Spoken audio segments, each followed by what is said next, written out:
आमीन। परमेश्वर भला है। हालेलुया। Praise God. प्रभु के नाम को महिमा।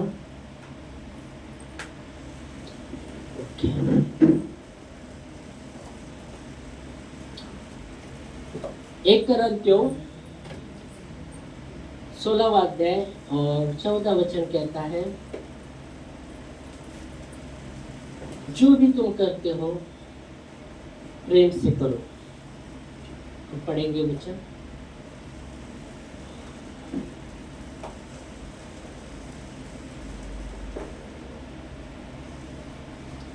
एक करंथियों 16वां अध्याय 14 वचन पढ़ो। जो भी मिला। जो कुछ करते हो प्रेम से करो। प्रेम से करो। पौलुस यहाँ बता रहे करंथियों की कलीसिया को कि जो तुम कुछ करते हो प्रेम से करो। हालेलुया। Praise God. हालेलुया। जो भी तुम करते हो प्रेम से करो। हालेलुया। Praise God. तो प्रेम के विषय में वो बात कर रहा है, जो भी तुम करते हो प्रेम से करो। और हम जानते हैं प्रेम क्या है। प्रेम परमेश्वर है। परमेश्वर प्रेम है, क्योंकि बाइबल कहती है जो प्रेम नहीं करता वो परमेश्वर को नहीं जानता, क्योंकि परमेश्वर प्रेम है। क्योंकि उन्ना 4:8 में हम पता है हमको वचन कि 1:4-8 कहता है, जो प्रेम नहीं करता वो परमेश्वर को नहीं जानता, क्योंकि परमेश्वर प्रेम है। और यहाँ पर और संत पौलुस कह रहे, जो भी कुछ करते हो प्रेम से करो। हालेलुया। Praise God. और बाइबल कहती है रोमियो 5:5 में कि आशा से लज्जा नहीं होती, पर पवित्र आत्मा के द्वारा वो प्रेम का वर्षा हमारे हृदय में किया। हम पढ़ेंगे वचन रोमियो 5:5 में। और आशा से लज्जा नहीं होती। यहाँ पौलुस कहता है आशा से लज्जा नहीं होती। हमें समझना है, हमें आशा रखनी है, हमें आशा परमेश्वर पर रखनी है, क्योंकि वचन कहता है जो उस पर आशा रखता है वो कभी लज्जित फज्जित नहीं होता। और यहाँ भी आप देखेंगे तो वचन कहता है आशा से लज्जा नहीं होती। आशा मतलब अभी मिला नहीं है, पर एक आशा है, हो जाएगा हमारे लिए, वो हो जाएगा हमारे लिए। ये आशा है, वो आशा। बाइबल कहती है अगर हमारे किसी के आप देखेंगे किसके जीवन में आशा नहीं रहती तो क्या होता है? क्या होता है जब आशा नहीं रहा तो क्या होता है? निराशा। ओके, आशा नहीं रहा तो निराशा होती है। पर परमेश्वर का वचन हमें आशा के विषय में बात कर रहा है कि आशा से लज्जा नहीं होती। तो शायद हो सकता है निराशा से लज्जा होती है।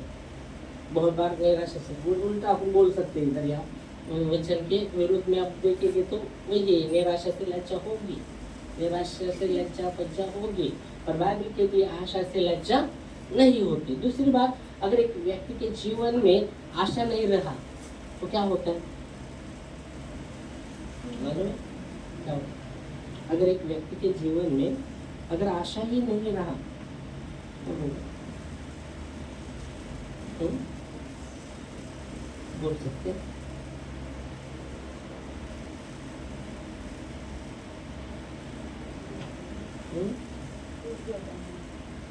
आशा नहीं रहेगा तो क्या होगा? मनुष्य टूट जाता है, सिर्फ टूट जाता है क्या? अगर जहाँ आशा नहीं है वहाँ एक आत्महत्या है। जहाँ व्यक्ति के जीवन में आशा नहीं रहती वो व्यक्ति बहुत बार आत्महत्या कर जाता है। जीवन में आशा नहीं रहा तो वो आत्महत्या करता है। वैसे आत्मिक रीति से अगर हम आशा नहीं रखते तो वह एक आत्महत्या हुआ है आत्मिक रीति से। याद रखिएगा। समझ में आ रहा है आपको? अगर एक व्यक्ति के जीवन में आशा नहीं रहेगा तो बहुत बार वो व्यक्ति आत्महत्या कर देता है कि मेरे अभी आशा ही नहीं, कुछ नहीं, आत्महत्या करता है। आत्मिक पर है वो आत्महत्या करता है। वैसे अगर आत्मिक रीति से हम हमारे जीवन में आशा नहीं रखते तो वह आत्मिक एक आत्महत्या हुआ है वहाँ।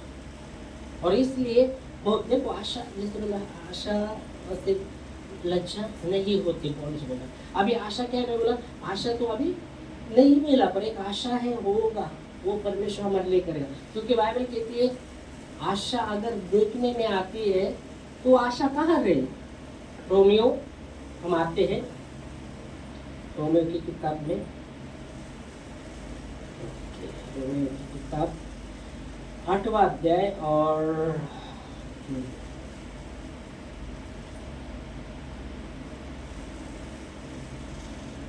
हम देखते हैं 24 और 25।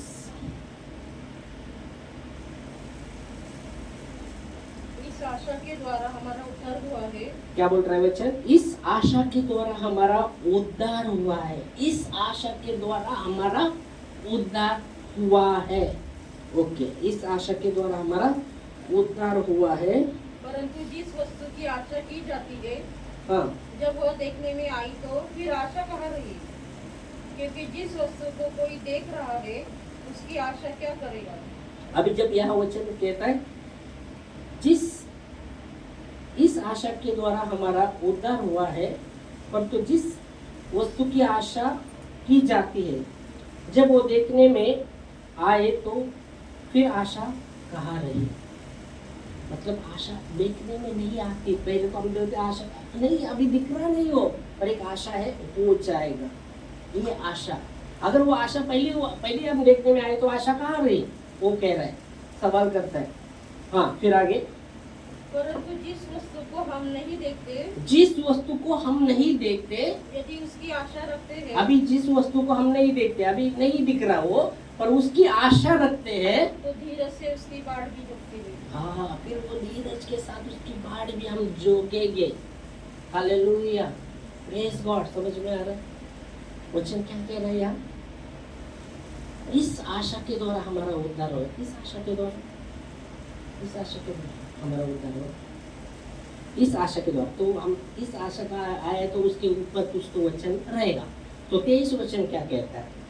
और केवल वही नहीं पर हम भी जिनके पास आत्मा का फल है, जिसके पास आत्मा का फल है, और केवल वही नहीं पर हम भी जिनके पास आत्मा का पहला फल है, आप ही अपने में कराते हैं कि और लेपालक होने की, हाँ, अर्थात अपने देह की छुटकारे की बात रखते हैं। हाँ, और इस आशा के द्वारा हमारा उद्धार हुआ है।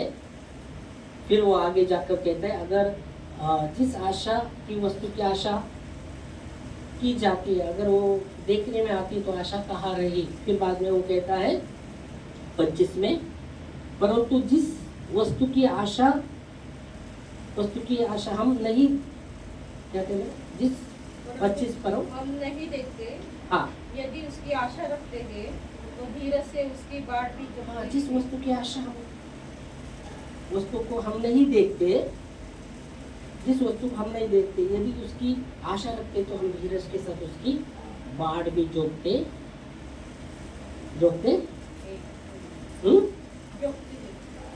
भी है। भी शब्द नहीं छोड़ना, जोतते भी है हमें। और इसलिए रोमियो 5:5 में संत पौलुस कहते हैं, आशा से लज्जा नहीं होती। रोमियो 5:5 में हम वापस आते, आशा से लज्जा नहीं होती। फिर आगे वो कहते हैं रोमियो 5:5 में, क्योंकि पवित्र आत्मा जो हमें दिया गया है, क्योंकि पवित्र आत्मा हमें दिया गया है। पवित्र आत्मा हमें दिया गया है। पवित्र आत्मा हमें दिया गया है। उसके द्वारा परमेश्वर का प्रेम हमारे मन में डाला है। उसके द्वारा परमेश्वर का प्रेम हमारे अंदर डाला गया है।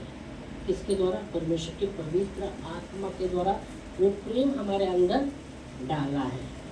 आमेन, हालेलुया, प्रेज गॉड। तो प्रेम के विषय में, और इसलिए संत पौलुस कहता है, जो भी तुम करते हो प्रेम से करो। आमेन, हालेलुया। अभी रोमियो 15वां अध्याय 30 वचन में जब हम आते हैं तो प्रेम के विषय में वो कहता है, हम देखेंगे रोमियो 15वां अध्याय और 30 वचन। हे भाइयों, हमारे प्रभु यीशु मसीह के हमारे परमेश्वर प्रभु यीशु मसीह के और पवित्र आत्मा के प्रेम का स्मरण दिलाकर पवित्र आत्मा का प्रेम का स्मरण दिलाकर मैं तुमसे विनती करता हूँ मैं तुमसे क्या करता हूँ, विनती करता हूँ कि मेरे लिए परमेश्वर से प्रार्थना करने में हाँ मेरे साथ मिलकर लवलीन हो। मेरे साथ परमेश्वर से प्रार्थना में करने में मेरे साथ लवलीन हुआ। वो जब शुरू करता है कैसे शुरू करता है, हे भाइयों, कैसे करता है शुरू, हे भाइयों, हाँ हमारे प्रभु यीशु मसीह के हाँ और पवित्र आत्मा के प्रेम का स्मरण हाँ, दिलाकर हमारे परमेश्वर प्रभु यीशु और पवित्र आत्मा का प्रेम का स्मरण दिलाकर वो स्मरण दिला रहा है। यीशु मसीह का प्रेम जो अगापे प्रेम कहा गया है, परमेश्वर का प्रेम जो अगापे है। और वचन कहता है पवित्र आत्मा के भी बारे में बात कर रहे हैं। और इसलिए पौलुस यहाँ कह रहा है आशा से लज्जा नहीं होती, आशा से लज्जा नहीं होती, पर पवित्र आत्मा के द्वारा वो प्रेम हमारे अंदर डाला है, हमारे हृदय में वो डाला है। हालेलुया। और इसलिए संत पौलुस कहते हैं प्रेम में चलो, प्रभु के प्रेम में हमें चलना है। आमीन, हालेलुया, प्रेज़ लॉर्ड। देखो परमेश्वर के साथ वो रिश्ता, परमेश्वर के साथ हमारा कैसा रिश्ता है। आज आपको और परमेश्वर को पता है आपका रिश्ता परमेश्वर के साथ कैसा है। ओके, क्योंकि परमेश्वर और आप जानते हैं परमेश्वर के साथ आपका रिश्ता क्या है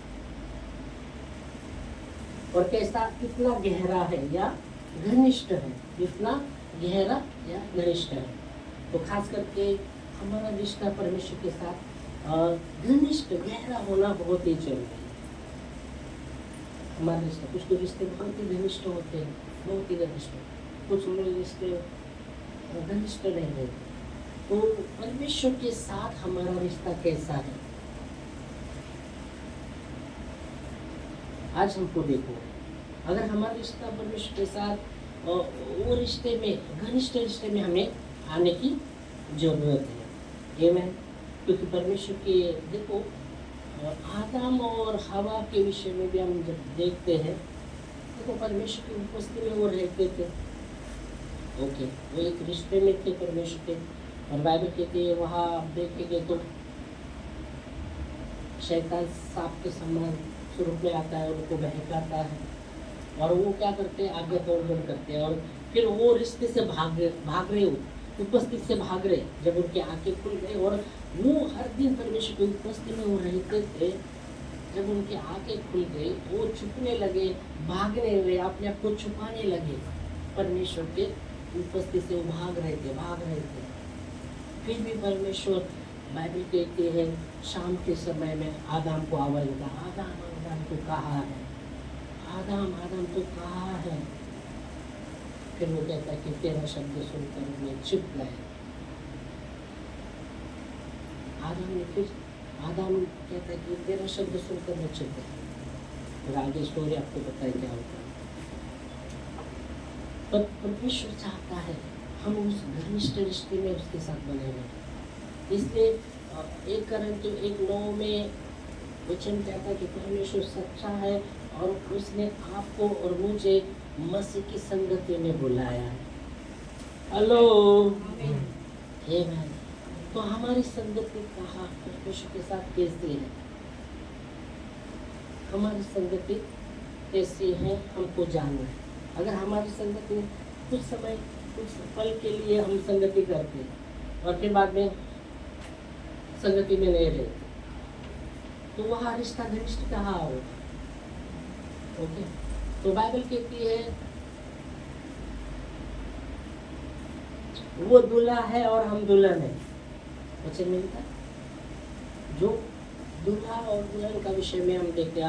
अगर आपने गीत रत्न में देखा तो बहुत सा दूल्हा और दुल्हन के विषय में बात किया गया है। दूल्हा और दुल्हन मसीह के विषय में, कलीसिया के विषय में बात किया गया है। वो संवारता है, वो बात करता है, उससे बहुत सा आप देखते। तो जो रिश्ता परमेश्वर के साथ हमारा कैसा है, और वो चाहता है कि हम वो रिश्ते में, उसके घनिष्ठ रिश्ते में बने रहें। आमीन, हालेलुया। घनिष्ठ रिश्ता प्रभु के साथ, क्योंकि प्रभु की उपस्थिति में भरपूरी का जीवन है। हमें यूहन्ना 10:10 कहता है, मैं आया हूँ जीवन देने और भरपूरी का जीवन देने। तो प्रभु की उपस्थिति में भरपूरी का जीवन है। क्या हम प्रभु की उपस्थिति में जो उसके जो रिश्ता हमारा परमेश्वर के साथ कैसा है, क्या हमारा परमेश्वर के साथ गहरा और घनिष्ठ रिश्ता है क्या, हमको जानना। जब यीशु मसीह ने शिमोन पतरस को कहा, तेरा जहाज आप गहराई में लेके चल और जाली डाल, यीशु मसीह ने कहा पतरस को, शिमोन पतरस को कहा ना, जब यीशु मसीह लोगों को सुसमाचार सुना रहे, पिता का वचन सुना रहे, और जब वो सब सुन रहे, पतरस शिमोन पतरस भी सुन रहा, क्योंकि पहला जब वो किनारे के पास था, जब यीशु मसीह वो नाव में बैठे और उसको कहते किनारे से हटा, और जब वो उसने हटाया और बहुत भीड़ थी और उनको प्रभु ने वचन बताए, और वचन सुनने के बाद यीशु मसीह शिमोन पतरस को कहते, अभी तेरा जो जहाज है गहराई में लेके चल, बोला गहराई में। और जब वो गहराई में लेके चलता है, गहराई किसको दर्शाता है? हाँ, किसको दर्शाता है गहराई? हेलो, किसको दर्शाता है गहराई? परमेश्वर को दर्शाता है। हाँ, प्रेम करो। हाँ, किसको दर्शाता है? क्योंकि यीशु मसीह ने बोला गहराई में लेके चल, तेरा नाव को गहराई में लेके चल, और फिर जाल डालने को बोला, तो गहराई में, अभी गहराई में लेके चल। किसको दर्शाता है? हमारे प्रार्थना के जीवन को दर्शाता है कि हमारा जीवन कितना गहरा है परमेश्वर के साथ। ओ, प्रार्थना का जीवन कैसा गहरा है, क्योंकि आप परमेश्वर के साथ गहराई में जुड़ते हैं, तभी वो रिश्ता, घनिष्ठ रिश्ता होगा वहाँ।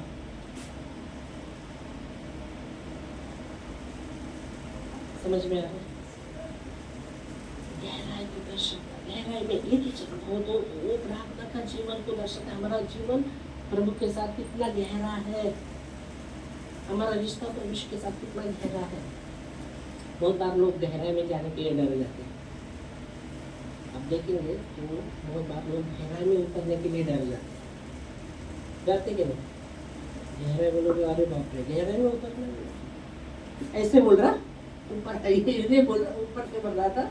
जब आपको पता चलता है वहाँ गहराई है, वो गहराई में जाने के लिए डर जाते ना लोग, गहराई नहीं डरते। पता चला आप लोग को गहराई हो जाए, जाते क्या गहराई में, उतरना नहीं चाहते गहराई में, यार ऊपर ऊपर बस हो गए बाबा। वैसे आत्मिक जीवन में भी हम गहराई में उतरते क्या, ऊपर बस बोला मतलब संसार जैसा, संसार में भी लोग बाबा, मुझे तो लगता है एक घंटा लोग घंटी बजाते करते रहेंगे मूर्ख के सामने, घंटी बजाते क्या विश्वास को बोल रहे वचन में, कितना वो ये करते, और अपन तो रिलैक्स है, एकदम कैजुअल बन जाते हैं।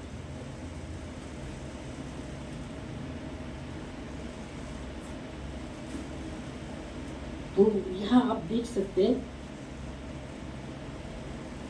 प्रभु की उपस्थिति में भरपूरी का जीवन है, प्रभु की उपस्थिति में। इसलिए 1 कोरिन्थियों 1:9 में हमने देखा कि परमेश्वर सच्चा है और उसने आपको और मुझे उसकी संगति में बुलाया है। तो जब हम संगति करते हैं, उस रिश्ते में वो समय बिताते हैं, तो हमारा जो रिश्ता है ना वो घनिष्ठ हो जाएगा। इसके बाद में कहते हैं ना, निश्चय जानो,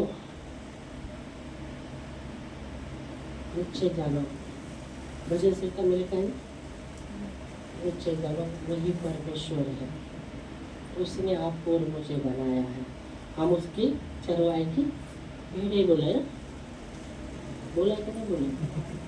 तो मेरे को बोला। और यीशु मसीह ने कहा, मेरा भेड़ मेरा शब्द सुनती है और मैं उन्हें जानता हूँ। जो भेड़ और चरवा का अगर आप देखेंगे तो भेड़ बराबर चरवा का आवाज को सुनती है, और चरवा भी उसे जानता है। Hallelujah, praise Lord. निश्चय उसके उस संगति में हमें बने रहना, उसकी घनिष्ठ संगति में हमें बने रहना। जब पतरस को कहा गहराई में लेके चल, अगर वो गहराई में नहीं लेके जाता अपने नाव को तो आशीष होता, आशीषित होता, उसको मच्छी मिलता। अभी गहराई में लेके भी गया वो प्रभु के से, अभी उसने दूसरी बात क्या किया? यीशु मसीह कहता अपना जाल डाला। प्रभु मैंने रात भर डाला है, कुछ भी नहीं मिला, तू कहता है मैं डालता हूँ। विपरीत परिस्थिति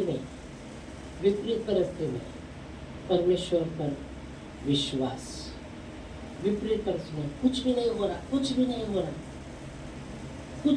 फिर भी उसका विश्वास विपरीत परिस्थिति। आप कहते हैं इसी मैं करूँगा, विपरीत परिस्थिति। दूसरी बात, विपरीत परिस्थिति उसने आज्ञा का पालन किया। दो बातें, विपरीत परिस्थिति में विश्वास रखा और आज्ञा का पालन किया। Hallelujah, praise God. Shadrach Meshach Abednego कहते हैं इस आग से छुड़ाने के लिए हमारा परमेश्वर सामर्थ्य है, अगर नहीं भी छुड़ाया तो भी हम नहीं झुकने वाले। मतलब पूरी रीति से आज्ञा का जो भी उन्होंने परमेश्वर की जो भी आज्ञा था उसका उन्होंने पालन किया है पूरी रीति से, वो झुके नहीं है। कुछ भी होने दो हमारा, हम नहीं झुकने वाले, तेरे पैचों को नहीं झुकने वाले। और बाइबल कहते हैं जब उनको आग में डाला तो खुद यीशु मसीह उसमें, आमेन। ये रिश्ता घनिष्ठ, जब उनको आग में डाला चौथा व्यक्ति दिख रहा है उसमें निकला। हालेलुया, प्रेज गॉड, परमेश्वर को महिमा। तो प्रभु की उपस्थिति में, परमेश्वर की उपस्थिति में बहुत भरपूरी का जीवन है, आमीन। और इसलिए बहुत ही जरूरी, इसलिए पौलुस कहता है पहले परमेश्वर के प्रति, इसलिए बाइबल कहती ना दो ही आज्ञा को सब भविष्यवक्ता और शास्त्र पर आधारित किया।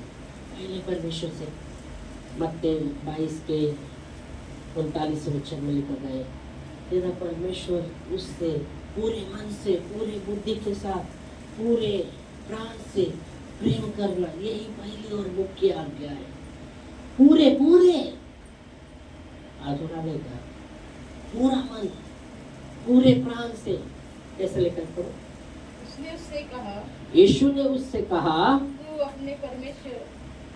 परमेश्वर अपने प्रभु से अपने सारे मन, हाँ मतलब पूरे, मतलब सारे मन, ओके, सारा मन, पूरा मन। मुझे सारा मन मतलब क्या? सारा मन मतलब पूरा मन और अपने सारे प्राण, दूसरी बात पूरा प्राण और अपनी सारी बुद्धि के साथ प्रेम कर। हाँ, पूरी बुद्धि के साथ किससे प्रेम कर? परमेश्वर से। तो घनिष्ठ रिश्ते के विषय में वो बात कर रही है। पूरा मन, पूरा प्राण से और पूरी बुद्धि के साथ,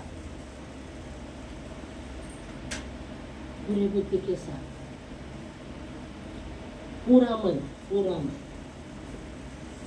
दावीद ने कहा तू मेरे मन का स्वामी है। हालेलुया, पूरा मन। परमेश्वर मन को तोलता है, वचन में लिखा है परमेश्वर मन को तोलता है, परमेश्वर वचन में लिखा है परमेश्वर मन को तोलता है, वचन में लिखा है बोलो, किधर लिखा है?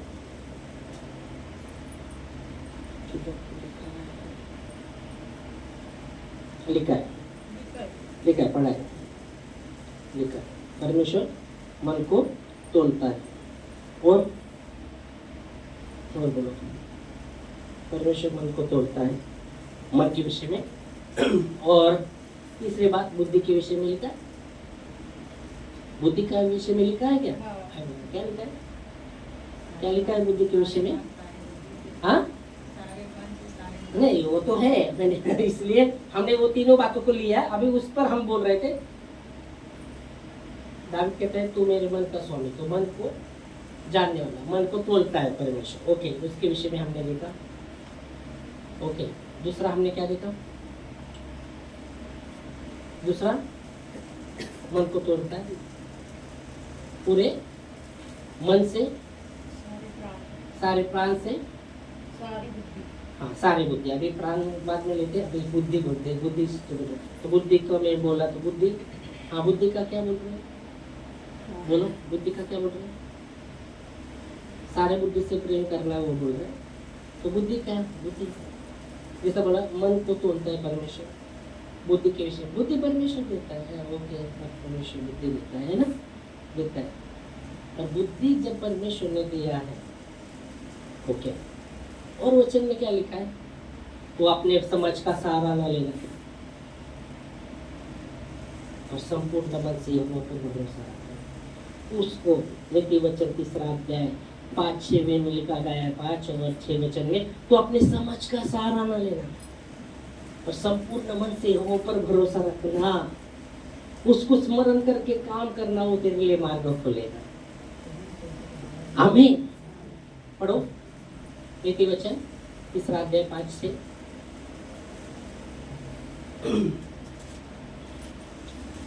मिला?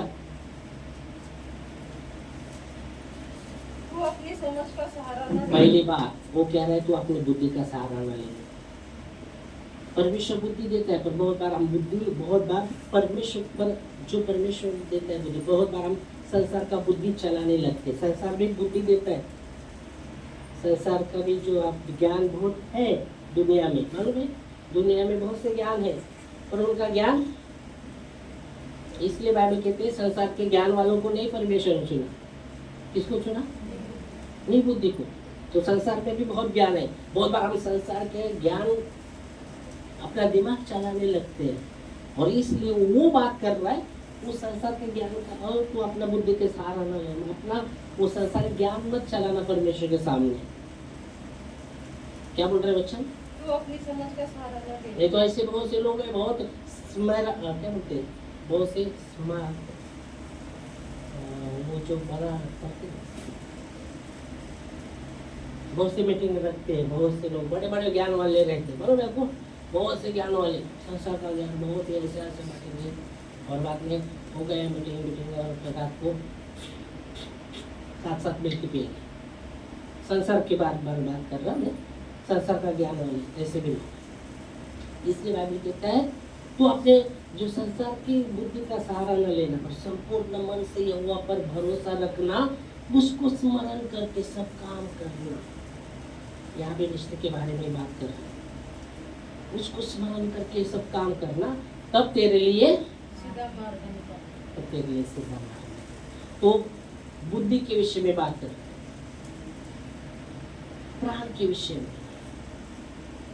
प्राण के विषय में क्या बात कर रहे हैं बच्चे? बोलो। अभी हमने क्या देखा? मन का देखा, मन को तोड़ता है, बुद्धि का देखा, प्राण का क्या विषय में बातें करता है बाइबल में? हाँ, क्या करते हैं प्राण के विषय में? चलो क्या क्या क्या लिखा है? वो तेरे प्राण की रक्षा करेगा। प्राण की रक्षा, ये प्रेज गॉड, वो हमारे प्राण की रक्षा करेगा। Praise God. हमें सुरक्षा चाहिए, हमें परमेश्वर की सुरक्षा चाहिए। और बाइबल में लिखा है, नया करार में क्या लिखा है मालूम है प्राण के विषय में? तो संसार को पा लिया, संसार के हर वस्तु को पा लिया, और अपने प्राण को खोए तो क्या लाभ? क्या लाभ? तो प्राण के विषय में वो कह रहा है तो संसार की हर चीज को पा लिया और अपने प्राण को खोए तो क्या लाभ है? नए नियम में लिखा, यीशु मसीह ने कहा है ना। तो यह इसलिए आप देखते प्राण, पूरे मन से, पूरे प्राण से, पूरे बुद्धि से उससे प्रेम करना। इसलिए पौलुस कहते हैं जो भी तुम करते हो प्रेम से करो। तो परमेश्वर के प्रति, उसके साथ हमारा रिश्ता अगर वही सही नहीं है, हम क्या प्रेम कर सकेंगे लोगों से? करेंगे, करने की कोशिश करेंगे, संघर्ष करेंगे, उसमें संघर्ष होगा। वो प्रेम दिखावट का प्रेम रहेगा। हाँ, क्योंकि वहाँ सीधा सही तरह वो रिश्ते में ही नहीं। क्योंकि रोमियो 5:5 कहता है आशा से लज्जा नहीं होती, पर पवित्र आत्मा के द्वारा वो प्रेम का वर्षा हमारे अंदर किया है। आमेन, हालेलुया, प्रेज लॉर्ड।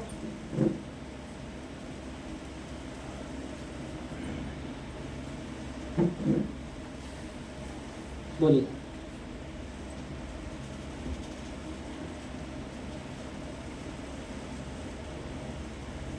हम प्रेम करते कैसे? स्वार्थ का।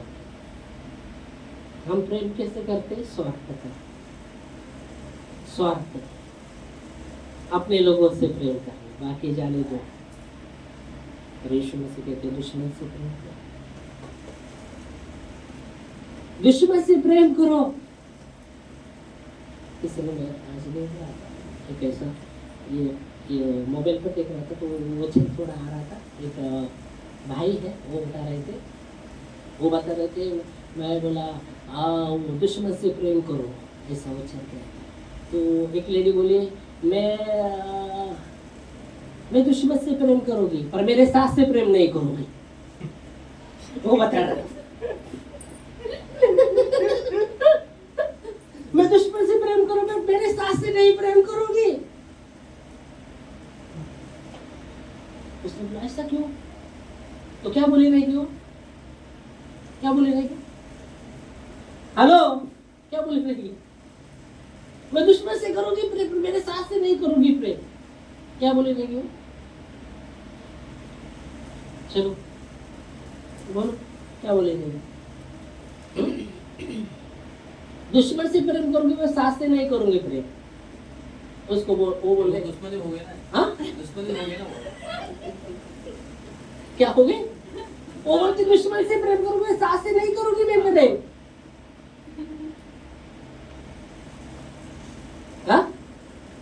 उसने बोला क्या? ऐसा क्यों? उसने क्या उत्तर दिया रहेगा? क्या दिया रहेगा? सोचो क्या रहेगा? वो बोली दुश्मन साल में दिखेगा, सास तो हर दिन दिखती ना। हर दिन सामने ना, दुश्मन तो बहुत दिन के बाद दिखेगा ना, हमेशा तो नहीं दिखे। सास तो हमेशा सामने रहती। ऐसे भी लोग हैं। नहीं, परमेश्वर का वचन कहता है दुश्मन से प्रेम करो, मतलब सबसे प्रेम करो। उसका मतलब ये है, अगर सही तरह परमेश्वर के साथ नहीं जुड़े तो आप प्रेम नहीं कर सकेंगे, तो प्रेम नहीं कर सकेंगे। परमेश्वर का प्रेम क्षमा करता है, वो पकड़ के बैठता है। परमेश्वर का प्रेम